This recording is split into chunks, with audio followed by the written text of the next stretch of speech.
Is it not written in your law that ye are gods? You understand what I'm saying? So it just depends on what level you own based on,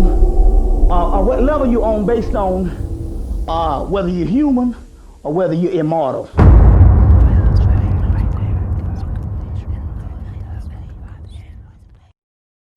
At ease. It's your boy Soul Immortal. Now, when it comes to winning in life, right, it's simply a matter of knowing who you are and knowing what you're capable of, right? And when I say winning, I'm not talking about just financial gains. You know, I'm talking about joy. I'm talking about health. I'm talking about, you know, fulfillment in life, right? Now, in the recipe, I break this down to the lowest of levels. And if you read the reviews, if you read the comments, under the videos, you'll see brothers saying, you know, how their lives changed overnight. You know, you'll see people say how they found their 5% spouse, that came out of nowhere. You know, you'll even see people talk about how they healed a few sicknesses that they thought that they would be with for their whole lives, right? And you ask, well, how do they do this? And the reason is, once you understand how this world works, once you understand, our role and our ability in this universe, then this world becomes like your playground. This world becomes your canvas. Now, what you have to understand, man, is that this power that resides in us, this is the energy, this is the fuel that the world lives off of, you know what I mean? And this is by design. This is not a bad thing, right?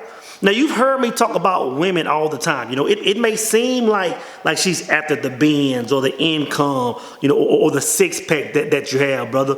But on a subconscious level, on a spiritual level, what she's really wanting is that essence that resides in you. What she's really wanting is that God, that creative power that's inside of you. And it's not just women, it's our children. My son has seen me, for several years go through this whole process. He's seen me, when him and I would go out to eat and I just had enough money to get him something to eat, He's seen me start from there to him, to where we are now, where him and I can just, take trips and do a lot of things that we do, right? So my son is fully aware that there's an essence in me. He's fully aware that there's a power in me that he can tap into, that as my son, he can feed off of, right? So again, this is natural. It is no different than, when we talk about, our employers, right? Our employers feed off of this same energy. Now, on surface level, it may seem like, they want you for your strength to pick up heavy boxes. It may seem like they want us for our strength to swing hammers all day. But on a subconscious level, what they're really wanting is a man to pour his life force into a company, right? See, Fortune 500 companies, they aren't built off the sweat of the backs of men, right? They're built because a company can get a man to pour his essence, to pour his God force into that organization, right? Now, knowing all of this, we as men have to not only be cautious of where we're putting our energy. Now we have to be selfish of what we're doing with our superpower. And here's why. So you have two different types of men, right? You have the men that are, that have knowledge of self, and you have the men that don't, right? And to break that down just a little bit lower, you have the men that are aware that they are the source of this world, and then the men that don't, right? Now, the men that understand that they are the source of this world, what they understand is that they have to ration this power out. And the reason they have to ration this power out is because if they don't, if they become depleted of this power, then they're no more use. They offer society nothing else, right? So they have to ration this out so they can, be full-time quarterback for a lifetime instead of just a season, right? Whereas the man that has no idea that he's the source of this world, he just gives his energy out with no restraint. You know what I'm saying? And what happens in a short amount of time, that man that just gives his energy out with no restraint quickly becomes a slave to his blessing. Now, I know what you're going to ask me. So, if a man has a blessing in his life, how can he become a slave to that blessing? I'm going to tell you how, right? Let's take that exact same scenario with man and woman, right? Let's say a man has knowledge of self. He's living his life a certain way. Let's say that man attracts a virtuous woman in his life. The brother has captured a 5% woman, right?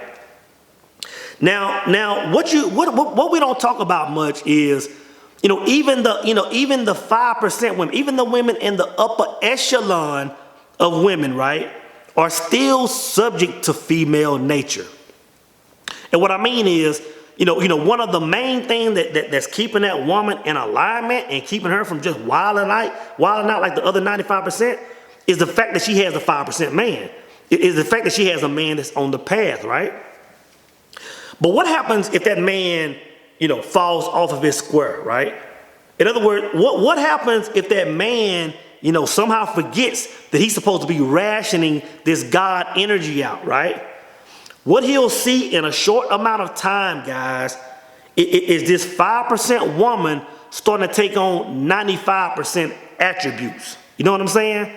So what will happen in a short amount of time, this woman will begin to not only expect for this man to overextend on his God energy, right? One, she'll also begin to lose respect for him because he's doing it. You know what I'm saying? So going back to what I was saying, a man that once had a blessing in a woman, now that woman is now a curse to him. You know what I'm saying? That's why it's important, guys, to be aware of the power that we have and to be selfish with it, right? Going back to children. Now I talked about my son earlier, right? Now my son has seen me at the bottom of the bottom when I didn't have absolutely nothing. Up until this point right now, right? And the thing that I can say about my son, in the 13, point whatever years of his life, he has never once complained about a single thing, right? In addition to that, man, my son gets up in the morning, he cleans his room, he does what he has to do. His grades are always on point. I can't even tell you last time I even seen a report card. I don't even look at him, right? Because he's that sharp. So now when my son asks me for something, so what you want, the LeBrons? Let's get the LeBrons. Oh, you want a PS5? What you mean they're not in the stores? Well, I'll drop a band and get my son a PS5 because he's endured the whole thing with me, right? But the thing is this, at sometimes I still know that I have to tell my son no.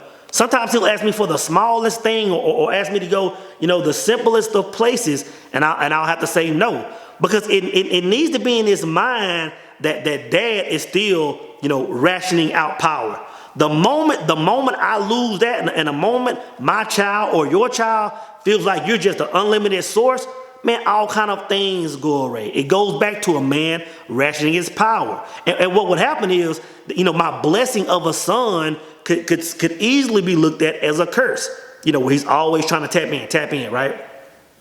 And it's no different, with our employers, man. I'm telling you this. I can remember when I was easily working 16 hours a day. I was working 16 hours a day just to maintain a level, to where I could, on the weekends, keep on working and stay caught up. I'm gonna tell you how the workforce works, man. A company analyzes their workforce, and they're gonna keep everybody to the max at all times. As soon as everybody get maxed out, they're gonna extend and extend and extend. That's why everybody in the workforce is always tired, because companies are just consistently, draining that life force. In other words, they put people in a position where they have to overextend. They have to pour their God energy in. I said all of that to say this, guys. You are in charge of your kingdom. You know what I'm saying? When things go right, you should take the credit. When things go wrong, it's your fault. In other words, you are the quarterback. You're the one who's rationing out who gets what. And you can run your kingdom as generous as you want, but you have to understand that there's a great responsibility that comes with it. The things that we pour our blessings into can quickly become the balls and chains of life if we don't ration it out accordingly.